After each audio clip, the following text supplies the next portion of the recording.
So I'm back on Spinoza. The appendix to part 1 of the Ethics is amazing.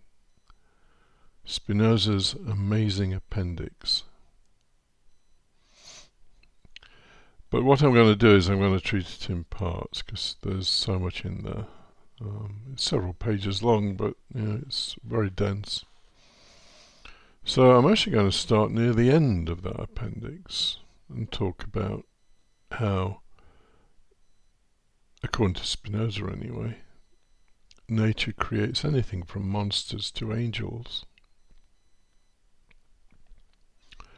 Because it's very common to hear people say, how could it be that this happened, and yada yada. Well, it happens because that's the way God planned it, to use my favourite little phrase. So these are going to be short. I don't want them to be much more than 5 minutes. So let's get right into it.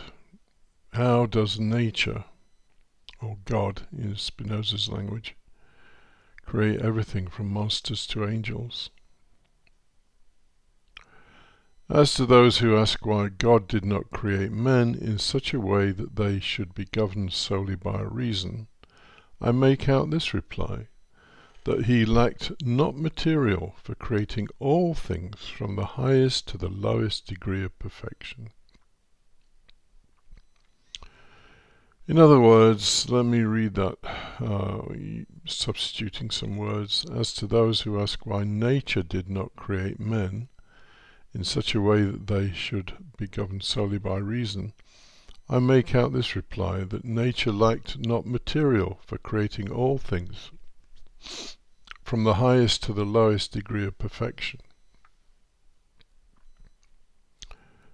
So what is he saying? He's saying that nature is not constrained by our notion of what is good or bad or anything of that nature. So it's quite as happy producing a serial murderer or a rapist or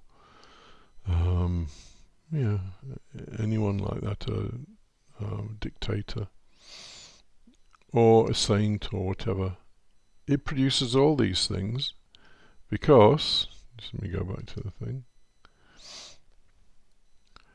nature, or God, lacked not material for creating all things from the highest to the lowest degree of perfection.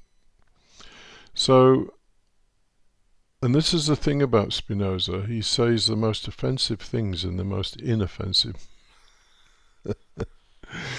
in the most inoffensive manner. The fact that nature does produce murderers, psychopaths, rapists and so on, for him is just like, well, it's a matter of course. That's the way God planned it.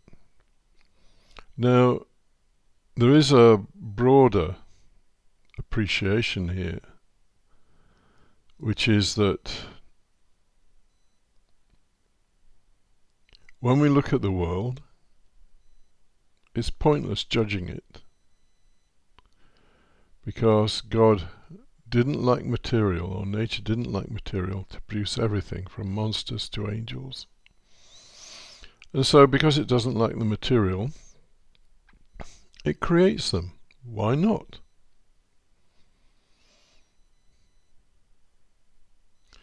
So what he's saying essentially is that the universe is a kind of, or nature is a kind of, from our perspective, out of control monster, which indeed it is. It doesn't like material for producing any kind of nightmare or any kind of angelic thing. Those are obviously our takes on the whole thing, but the basic question of why is the universe like this, why are people like the way they are, and so on, is because nature didn't or doesn't like the material to produce anything. It can produce monsters and it can produce angels, and it produces them with the same efficiency, whether they are monsters or angels. So, us saying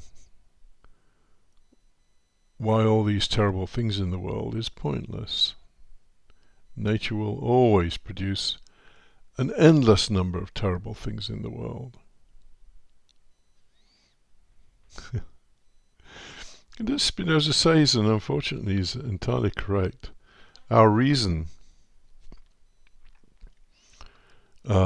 isn't the reason of nature. Our reason is just local to us, and we try to do the best we can to make life tolerable for ourselves.